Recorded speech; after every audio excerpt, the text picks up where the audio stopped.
Good morning. It's actually morning. Normally I like to do these meditations at night. I try to kind of wrap up my thoughts at the end of the day. I tried that yesterday and it just didn't work. Mainly because I had so many thoughts about this day and the city I'm in. One point about these meditations, if you will, it's kind of like extemporaneous. Is that the right word? They're kind of just off the cuff thoughts that I try to put together from all the thoughts that I've had during the day. And that's kind of what I tried yesterday. But Guernica and what happened here is too important. And I tried to put my thoughts together and they just weren't. And so I went back to my room and I kind of wrote some notes and I thought, well, let me do it this morning. So I'm going to kind of do it this morning and hopefully I can get them out. I'm going to be working for my notes more than normal, but even then I'm not sure if I'm going to get everything out quite the way I want it, so I beg your indulgence and forgiveness on this. But for those of you who don't know, on April 26, 1937, the Nazis bombed Guernica. And I talked a little bit about this on my talk yesterday on the wrap-up of day 5. They bombed all the bridges out of the city, trapping people here. Then what they did was they started to bomb the civilian population, just destroyed it. All with the intent of an experiment. They wanted to see how well such brutality could demoralize their enemy, to break the will of their enemy. I can't imagine that. I was listening to a rabbi talk about the Holocaust, and he says to call it evil isn't enough. Inhumanity of man, that's such a cliche. What words are there that can capture the monstrous actions of people who would destroy the lives of women and children? The estimates that I found yesterday were between 150 and 165,000 people died, all for an experiment on how well they could demoralize the people. It's simply amazing to me. And you see it going on in the world today. See it in the Ukraine specifically. What kind of monsters do this sort of thing? And I'm sure people around the world will go, oh, you're an American. America has done terrible. Yeah, we have. I'm sure that you can point to things we've done in history, and I won't go into it, that have been terrible, that are terrible. But that doesn't mean that we don't comment on those things, that we don't resist those things. I don't know what that was. That we don't comment or resist those things. One person's evil actions does not exonerate another person. If I beat my wife, I can't say, yeah, I beat my wife, but that guy over there, not only does he beat his wife, but he cheats on her too. I'm only beating her, what the hell? So there's none of this, so's your mother kind of excuse. Well, you guys do it too, so what do you have a right to complain? I do have a right to complain because I'm human and I haven't done those things, and when my country does those things, I stand against them. So much for that argument. But the big challenge, again, I'm looking at my notes, that I see is that men like Franco, men like Hitler, Mussolini, men like Pol Pot, men who are guilty of such heinous crimes, what they do is they prey on the fear of people, or they generate or foment fear in people. These other people, immigrants, gay, Trans, oh my God. Blacks? Asians? Those people are evil. They want to take away your way of life. And if you're going to protect your wives and children, because that's what a good person does, you have to stand against these people. And if you stand against these people, and if you stand for righteousness, well, you should hate them. And then if you hate them, you turn them into less than human. Again, that same rabbi was talking about his uncle who survived the Holocaust. And he said they would tattoo a number onto the person's arm. And they could no longer use their name, but number, to dehumanize them, to take away their humanity. And that's what evil leaders do. You're no longer a person, you're gay. You're a gay. You're no longer trans, you're one of those perverted guys who likes to dress like women, or perverted women who like to dress like men. You're no longer a white person, but you're no longer a person, but you're a person that, because of the pigmentation of your skin, you feel something less. You see the world differently. Because you speak in a language that isn't European, and the way you talk may sound funny to our ears, well, the thoughts you express with those words aren't beautiful, because the sounds to our European ears aren't beautiful, so therefore you're evil.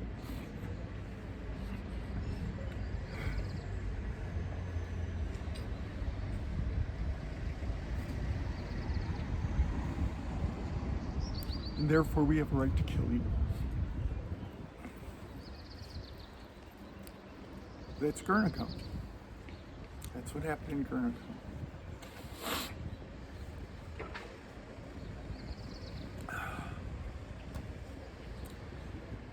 And I see the same hatred today. I see the same hatred on both sides.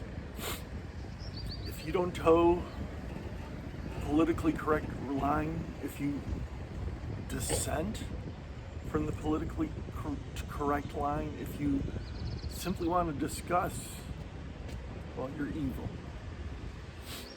If you're not a true American who's willing to stand for America and protect it against the invaders and the people who want to degrade our culture, well, you're evil. And on both sides in America today, there's a great deal of hatred towards one another. We've forgotten what it means to be an American, and that we're all together and we're all one people. And as I thought about these things, I thought about, in the very first video of this channel, I talked about some books on Stoicism and how to be a Stoic by Massimo Guernica. I'm sorry, I forget the name right now. I should have put that in my notes.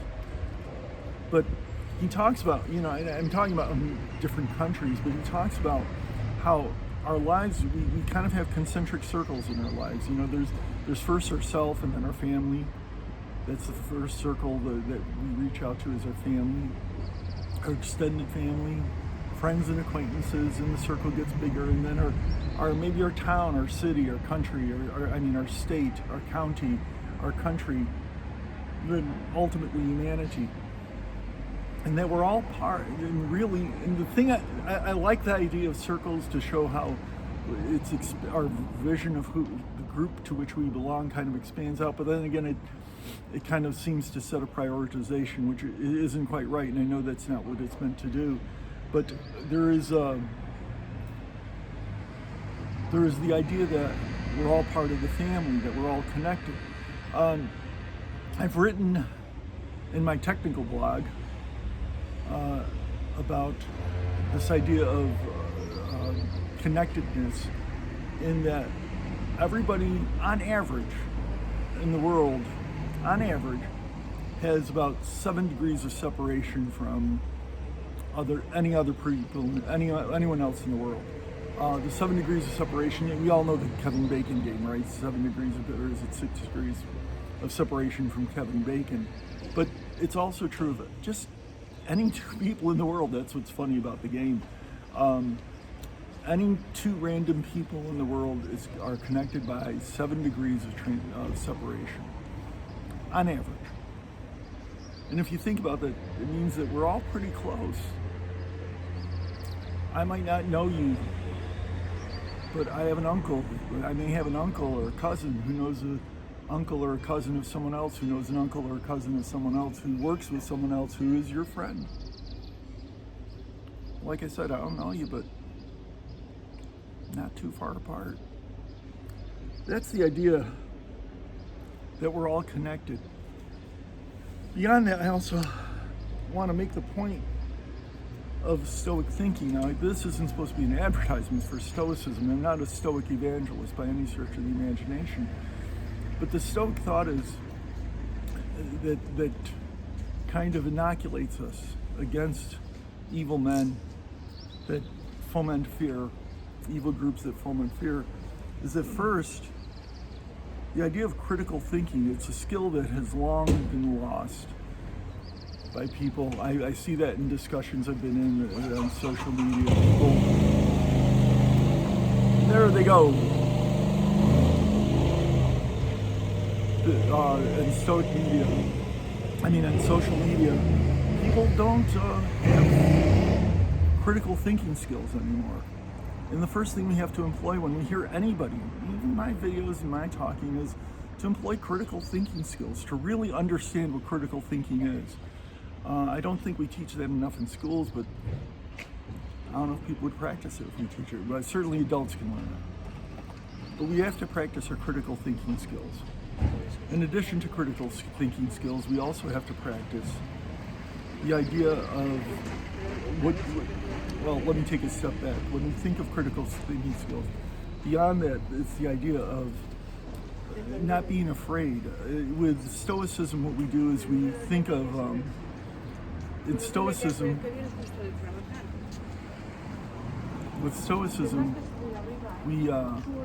I'm out on the street here, and I'm in front of this picture. I wanted to do it in front of this picture, but I do know I'm going to pick up a lot of background noise. But the concept of in Stoicism, I've frequently talked about being in the moment. And the idea that we fear other people is because we fear the future. And we shouldn't fear the future. Again, fear, anxiety, all those things, it's a matter of paying a debt, paying interest on a debt we never may incur. So when people come along and create fear in us, they're just doing it to gain power. But we also have to remember that we shouldn't fear. We should live in the moment. In the critical thinking, we should really evaluate, is this really a threat? Because I think at the end of the day, we'll find that it's not a threat, it's just another person. Talking about other people and the degrees of separation,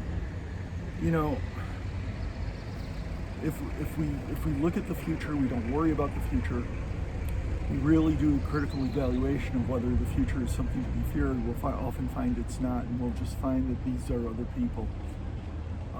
In that sense, again, my thoughts may be jumping around here a bit. I've been distracted by some of the background noise. But one of the things I want us all to contemplate is a poem by John Donne that we're all familiar with various lines. I'm going to try to quote it here, and I may not quote it quite right because it's all off the top of my head. But you may have heard the poem, "No man is an island entire of itself, each is a part of the main, a part of the whole. If a sod is washed away by the sea, Europe is the less, just as if a manner of thy friends or thine own were. Every man's death diminishes me, for I am involved in humanity. So ask not for whom the bell tolls, it tolls for thee." Guernica is not just the story of a town in northern Spain, a town in the Basque Country. It's the story of all of us. It's the story of humanity and what can happen if we're not wise, if we don't shun those who seek to divide us, if we forget that there's not bond or free, Jew or Greek, male or female, black or white, gay or straight, trans or I believe the term is cis. We're all just people doing our best to try to get by, doing our best to have a buen camino, a good walk through life. So with that very long talk, you can see this was important to me, and I wanted to express it well. So I stopped this morning, and I'm starting way later than what I would normally do. But hopefully some folks are watching this and thinking about this. And remember, we're all in this together, folks. Buen camino.